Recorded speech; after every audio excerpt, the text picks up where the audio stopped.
ሪዝቅ የሚሰጠው አላህ ነው። ሲሳይ የሚከፍተው አላህ ነው። አዎ ሰበብ አድርሰ ሊሆን ይችላል። ግንኙነትን ተጠቅመ ሊሆን ይችላል። ደክመ ሊሆን ይችላል። ካንተ በላይ የሚደክሙ ግን ሰራተኞች አሉ።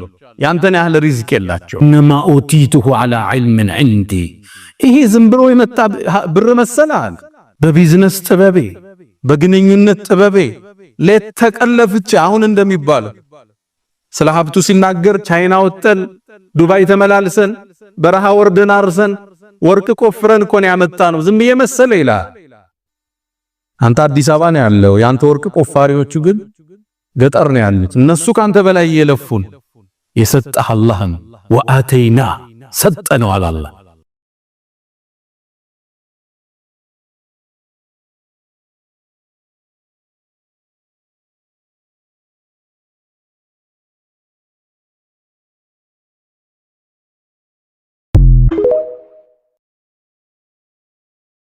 ምቀኝነት ቀይ መስመር ያስረግጣል። የፈንጅ ቀጠና ነው።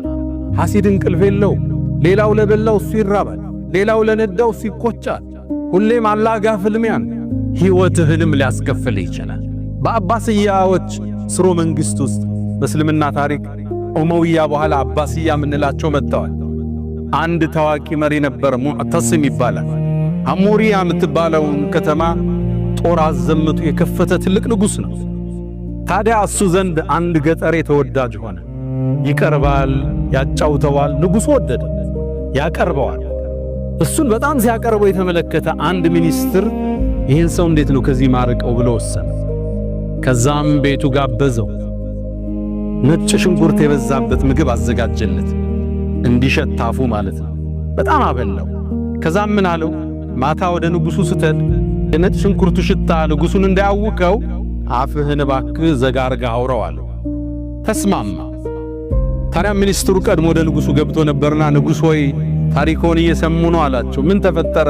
ያ እኮ ብታመጣው ያን እንግዳ ሳያስፈቅድ የሚገባው የቅርብ ወዳጅ ንጉሡ አፉ ይሸታል እያለ እያወራ ነው አለው።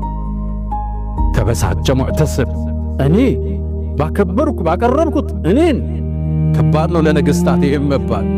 ያ ምስኪን ገጠሬ ቤት ገባ ንጉሡ ጋር። እንደገባም ነጭ ሽንኩርቱ እንደሸተው ምሳሌ የበላው አፉን ይዞ ማናገር ጀመረ። ሲያናገር ንጉሡ ገባው። አሃ እኔን ይሸተኛል ብሎ እሱ እንደሸተው ብሎ የኔ አፍ ይሸተዋል ብሎ ነው ይዘጋል። ደብዳቤ ጻፈና ሊያስገድለው ሄደህ እንደ ደብዳቤ አድርስና መልእክት ይዘህልኝ አለው። የጻፈው ወደሱ ኮማንደሮች ነበር። ሲደርስ ይህን ሰው ግደሉት የሚል ደብዳቤውን ይዞ ይሄ ገጠር ይወጣ።